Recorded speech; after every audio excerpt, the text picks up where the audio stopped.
I'm Priscilla Archangel, and my leadership insight for you today is faith at work. So the first question you may ask is, does faith have a place at work? Well, CEOs at some major corporations actually do think so. One example is John Tyson, the chairman of Tyson Foods, and he doesn't believe that faith needs to be checked at the door when you come to work. He says if people can talk about the football game on Monday, why can't they talk about their faith? Now, Tyson Foods employs chaplains to provide support to employees of all faiths, whether Christian, Jewish, or Muslim.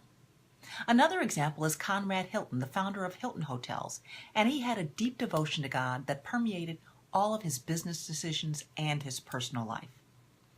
Final example, Do Won and Jin Suk Chang, co-founders and owners of the popular fashion brand Forever 21.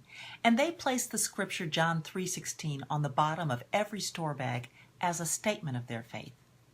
So what is faith? Faith is confidently trusting that something will happen, particularly when we don't yet understand how it's possible. Faith is often associated with a belief in a higher power, such as God. And one of my favorite examples of faith comes from the movie, and it's the movie Indiana Jones and the Last Crusade.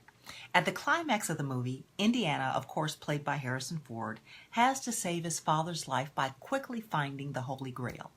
And so he comes to the edge of a cliff, and the map says that he has to somehow get across from where he is, across a bottomless chasm to the other side of a neighboring cliff. But there's no visible means to do it.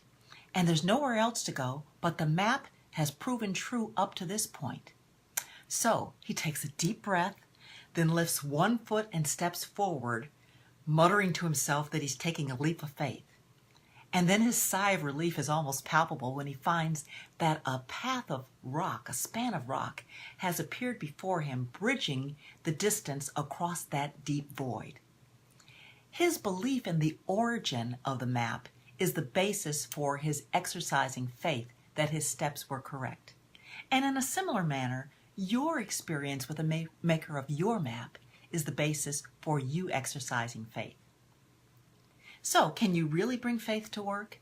Well, the 2014 U.S. Religious Landscape Study by the Pew Research Center reports that 70% of the population have some affiliation with Christian religions, such as Protestant or Catholic.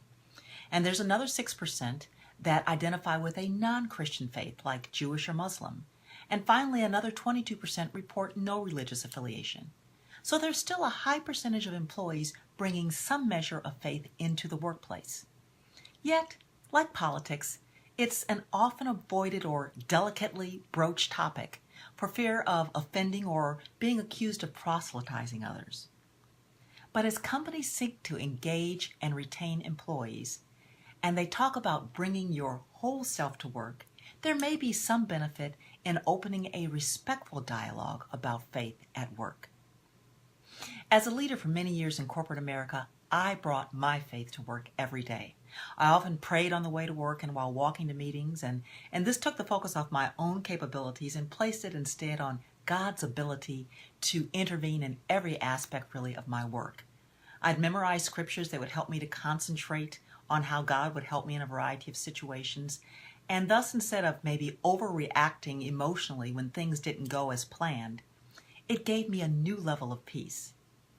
Yes, there were some times when my level of anxiety would increase as a result of a particular issue, but that was also a signal that I needed to just take a deep breath, focus on the only person I knew who could guide me through it.